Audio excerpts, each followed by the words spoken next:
Nosotros podemos explicar lo que es algo a través de un buen ejemplo, pero también podemos orientar a las personas desde nuestras lecciones aprendidas. Y desde allí es donde yo quizás quiero hablar un poco de esta doctrina de lo que es el matrimonio.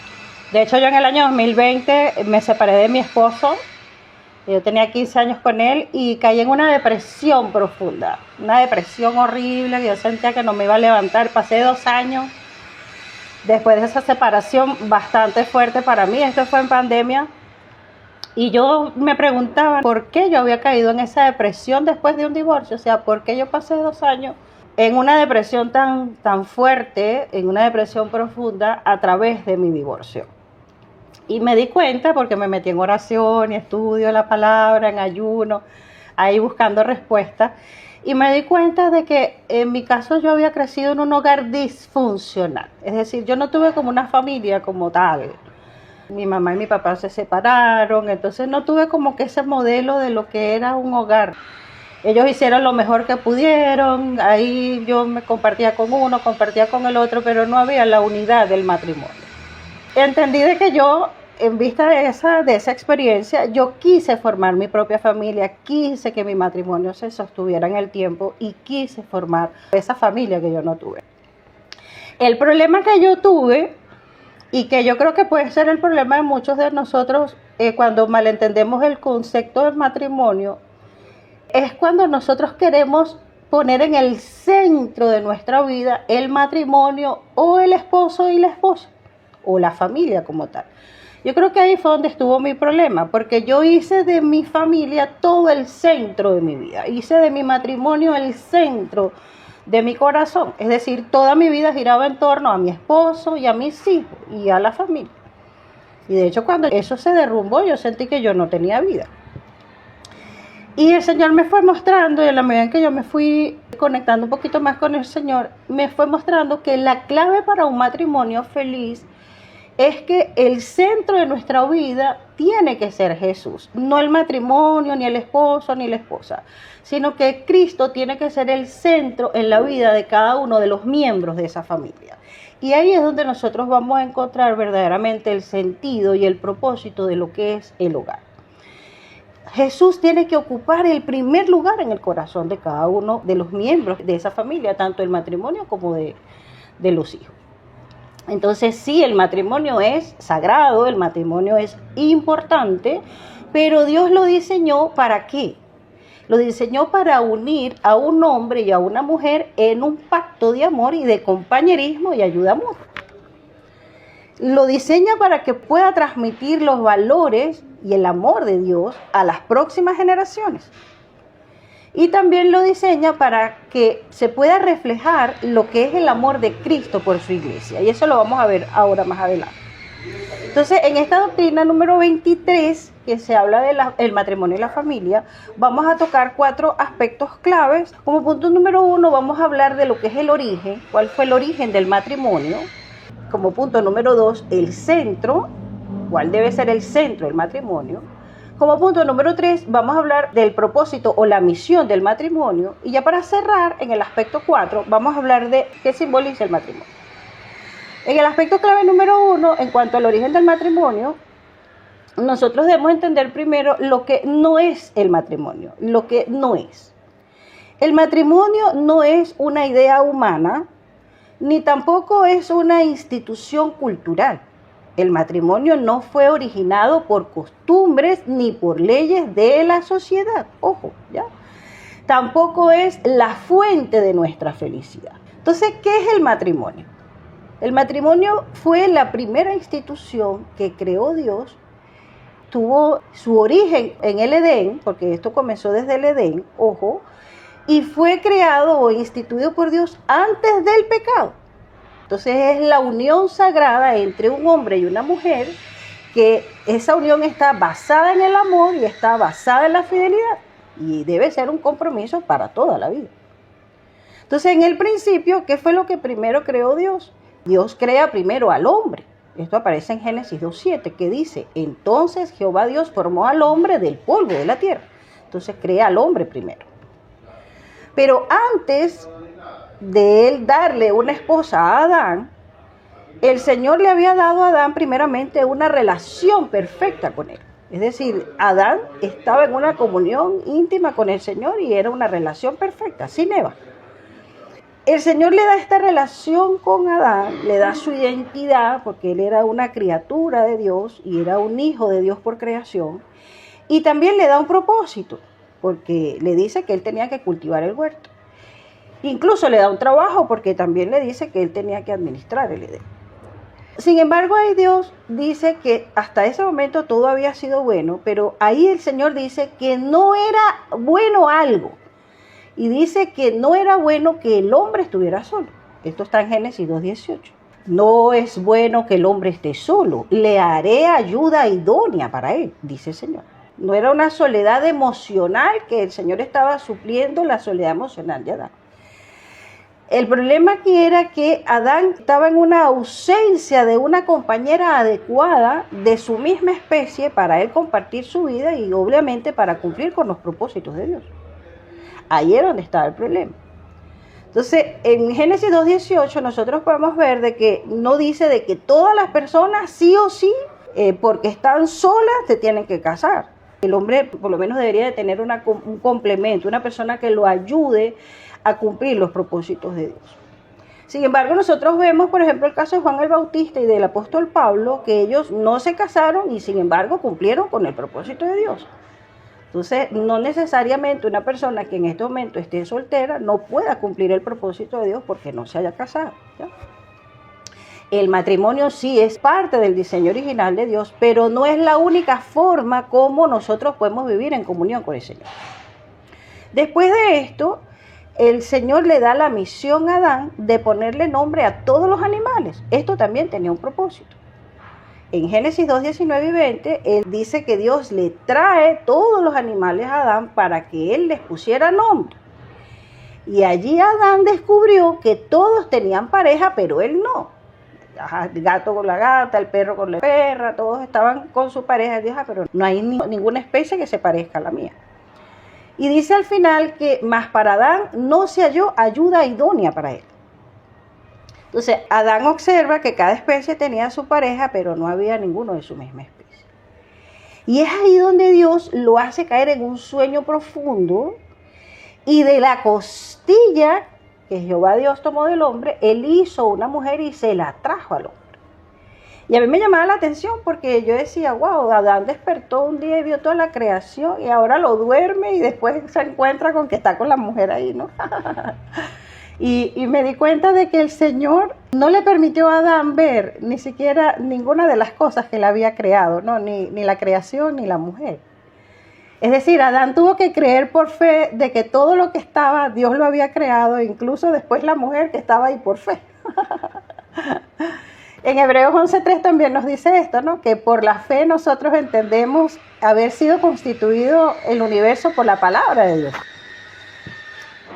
Y nuestra fe descansa en la palabra del Señor, no en lo que ven nuestros ojos, no en lo que nosotros podamos ver, porque por fe andamos, mas no por vista, dice el Señor. Adán recibe a Eva y él observa que ahora esta mujer es de su misma naturaleza y él expresa ahí gozo. En Génesis 2:23 dice, esta es ahora hueso de mis huesos y carne de mi carne. Y ahí entonces el Señor declara lo que es el primer matrimonio. En Génesis 2:24 vemos que dice, por tanto dejará el hombre a su padre y a su madre y se unirá a su mujer y serán una sola carne. Aquí dejará implica que ellos formarían un nuevo hogar. El se unirá era porque iban a establecer ahora un pacto y un compromiso de unidad. Y serán una sola carne porque iban a ser ahora una unidad física, emocional y espiritual. Que cuando nosotros vemos el primer matrimonio y vemos el origen del matrimonio, vemos de que Jesús también afirmó esto y lo hizo incluso cuando él le preguntaron en cuanto al divorcio. Esto aparece en Mateo 19:3 y me gustó mucho la Nueva Traducción Viviente porque fíjate lo que dice. Estos fueron los fariseos que le preguntaron a Jesús en una oportunidad. ¿Debe permitírsele a un hombre divorciarse de su esposa por cualquier razón? Y allí Jesús le responde la pregunta sobre el divorcio y les recuerda lo que fue el plan original de Dios para un matrimonio. Y les dice de que esta unión debe ser una unión permanente entre un hombre y una mujer y que deben estar unidos como una sola carne.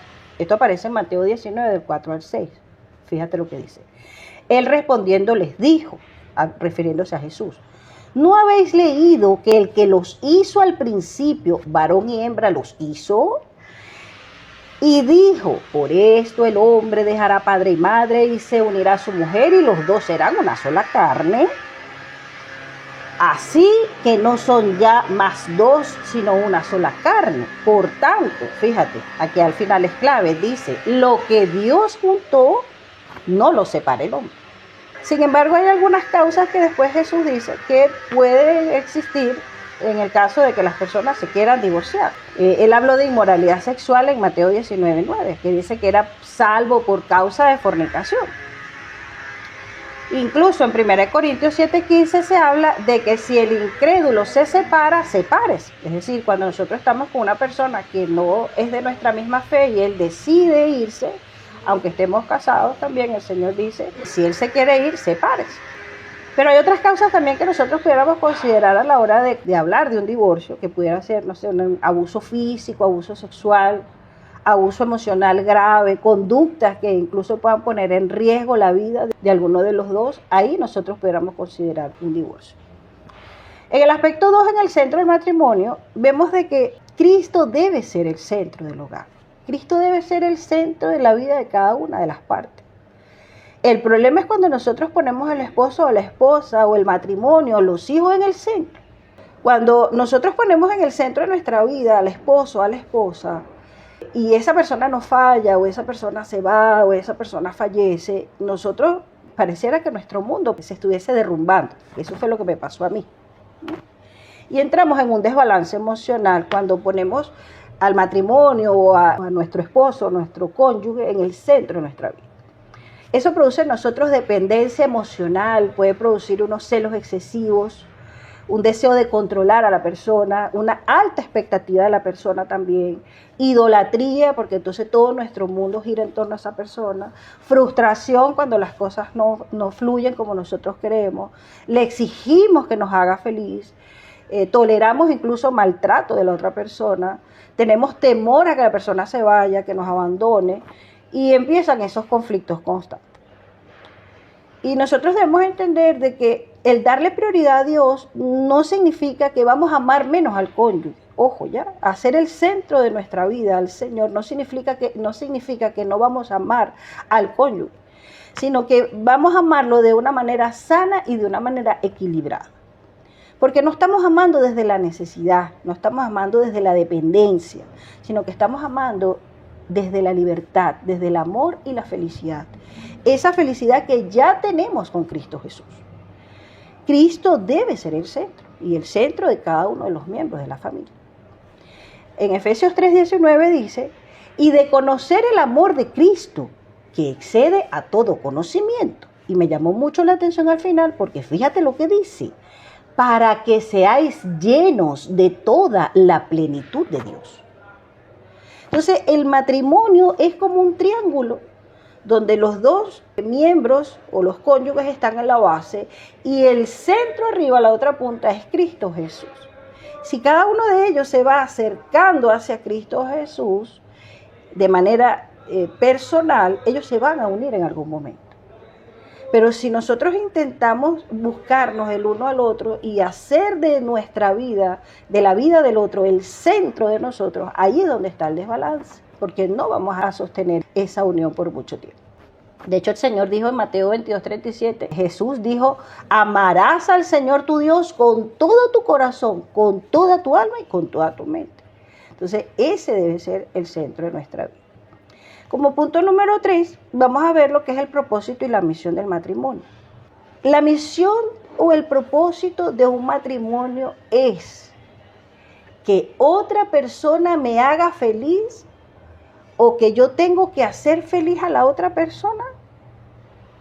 Entonces, claramente no, porque nosotros no debemos esperar que ninguna persona nos haga felices, ni tampoco nosotros somos la fuente de la felicidad del alma. Solo Cristo puede completar el corazón humano. Él debe ser nuestra fuente de la felicidad. En Colosenses 2:10 dice que nosotros estamos completos en Él. Entonces, ¿cuál es el propósito del matrimonio en sí? El propósito del matrimonio es que nosotros podamos brindarnos un compañerismo, una ayuda mutua, que podamos vivir en unidad, que podamos vivir en fidelidad, que podamos servir juntos en los propósitos del Señor, que podamos criar hijos, en el caso que Dios conceda a los hijos, para formar un hogar que honre a Dios y que refleje la relación entre Cristo y su iglesia. Glorificar a Dios. La felicidad en el matrimonio llega como resultado de vivir según el diseño de Dios y de que estemos aplicando los principios que Dios ha estipulado en su palabra. Y la misión del matrimonio no es solamente para nuestro propio bienestar, es decir, nuestro bienestar en esta tierra. La misión del matrimonio es que nosotros podamos ser una luz que alumbre a todos los de la casa primeramente y que nosotros podamos servir también para testificar y llevar el evangelio. En Mateo 5:14 dice que nosotros somos la luz del mundo y que no se enciende una luz y se pone debajo de un almud, sino sobre el candelero. Y dice, ¿para qué? Dice, para que alumbre a todos los que están en la casa. Entonces, el hogar es el primer lugar de formación espiritual donde se vive y se transmite el amor de Dios a las nuevas generaciones. De hecho, en Deuteronomio 6:6 dice que estas palabras que yo te mando hoy estarán sobre tu corazón. Y el 7 dice esta transmisión de los conocimientos, que la fe comienza con los padres y ahora se transmite a las próximas generaciones por los hijos. Dice, y las repetirás a tus hijos y hablarás de ellas estando en tu casa y andando por el camino y al acostarte y cuando te levantes. Entonces, el hogar y la familia es el primer lugar del discipulado que tienen los padres, esa misión de guiar a sus hijos hacia Dios. Ya para cerrar el punto 4, hablamos del matrimonio como un símbolo de lo que es el amor de Cristo por su iglesia. Vemos que en el Antiguo Testamento se presenta a Dios como ese esposo y se presenta a su pueblo como la esposa. Incluso se hablaba de que cuando la esposa, que en este caso era el pueblo de Dios, se iba tras otros dioses, el Señor llamaba esto como un adulterio espiritual. La misma simbología la podemos encontrar también en el Nuevo Testamento, cuando Cristo se presenta aquí como el esposo y también nosotros que somos su iglesia como la esposa. Y utiliza esta figura para expresar lo que es el amor y la fidelidad y ese pacto que nosotros debemos tener al aceptar a Cristo en nuestro corazón como nuestro esposo amado. Esa relación que tenemos con Él. En Efesios 5:32 dice, grande es este misterio. Más yo digo esto, ¿respecto de quién? Fíjate que dice, de Cristo y de la iglesia. Entonces el matrimonio terrenal fue diseñado por Dios como un símbolo de la relación de amor, de fidelidad y de pacto eterno entre Cristo y su iglesia. ¿Por qué? Porque así como un esposo ama, protege y se entrega por su esposa, Cristo se entregó por la iglesia y la prepara para vivir por la eternidad. Entonces, ¿cómo es el amor de Cristo por su iglesia? El amor de Cristo por su iglesia es un amor entregado, es un amor sacrificial, es un amor servicial, es un amor que protege, que busca el bienestar incluso del otro por encima del mismo, ¿no? Dios no creó el matrimonio solo para la felicidad del ser humano. Él lo establece incluso como una parábola viviente de lo que es el Evangelio. Cada matrimonio debe revelar al mundo cómo ama Cristo a su iglesia. Y Jesús utiliza el matrimonio y las bodas como un símbolo para revelar su relación con su pueblo. A mí me llamó mucho la atención y estuve estudiando un poquito ya para cerrar lo que eran las bodas judías en Galilea. Porque habían dos etapas ahí importantes, ¿no? Que era el erusín y el nisuín. Había una parte previa que era que el novio elegía a su futura esposa. Y en paralelismo con nosotros vemos de que ya Dios nos ha elegido a nosotros incluso antes de la fundación del mundo. Esto lo dice Efesios 1:4, que Cristo nos escogió por amor en Él antes de la fundación del mundo. Y en la boda judía, en esta primera etapa del matrimonio, que era el erusín, esto es un término hebreo, este erusín era como el compromiso o el desposorio, era como ese pacto legal donde ellos establecían el compromiso, aunque no vivían juntos todavía, ojo ya, pero ya a partir de ese compromiso se consideraba que la mujer ya era esposa del hombre. Y ahí se sellaba el compromiso. El novio ofrecía incluso a la novia una copa de vino, y si ella tomaba de la copa, ella estaba aceptando públicamente este compromiso con él. Haciendo la simbología también con nosotros de Cristo y su iglesia, cuando nosotros aceptamos a Jesús y ya pasamos a ser parte de su pueblo, en este acto de lo que es la conversión y el bautismo, nosotros ya estamos entrando en ese compromiso con el Señor. Ahí el Señor nos ha ofrecido esa copa en el nuevo pacto en su sangre, que cada vez que nosotros hacemos la Santa Cena, estamos como renovando ese pacto con el Señor, ¿no? El Señor, que no se me olvide que yo tengo un compromiso contigo, ¿no? Y que te estoy esperando.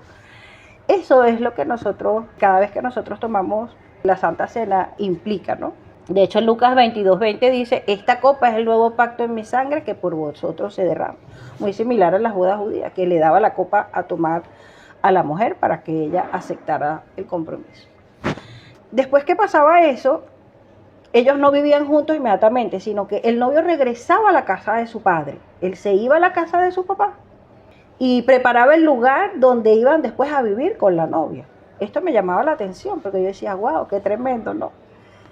Porque nosotros sabemos de que el Señor Jesucristo, se fue al Padre y está preparando un lugar para nosotros. Esto lo dice Juan 14:2-3. En la casa de mi Padre muchas moradas hay. Si así no fuera, yo os lo hubiera dicho. Voy pues a preparar lugar para vosotros, que Él está preparando un lugar para llevarnos. Y si me fuere yo os prepararé el lugar, vendré otra vez y os tomaré a mí mismo, para que donde yo estoy, vosotros también estéis. Mientras el esposo se iba, en las bodas judías, mientras el esposo preparaba ese lugar, ¿qué hacía la esposa? La esposa esperaba con ansia el regreso de su prometido. Y se preparaba para el día de la boda, porque la boda no había llegado, solo había un compromiso previo y después la boda. Y para nosotros también esto es clave, porque a pesar de que el Señor ya se fue y está preparando el lugar, ¿qué hacemos nosotros? Nosotros nos preparamos espiritualmente para las bodas del Cordero, para ese momento donde ya vamos a vivir para siempre con nuestro amado esposo. Y después viene en las bodas judías lo que es la segunda etapa, que era el nisuín, que era en estas bodas judías, el nisuín es cuando ya el novio regresaba por la novia y ahí ya se celebraba la boda y ahí ellos comenzaban a vivir la vida juntos. Para nosotros, como haciendo el paralelismo entre Cristo y su iglesia, Cristo va a regresar por nosotros y ahí vamos a celebrar las bodas del Cordero, esas bodas que nosotros anhelamos de que ya de una vez estemos para siempre viviendo con nuestro amado Jesús, ¿no? Y vivir en esa comunión eterna con Él. En Apocalipsis 19:7 dice, gocémonos y alegrémonos y démosle gloria, porque han llegado las bodas del Cordero y su esposa, dice al final, su esposa se ha preparado.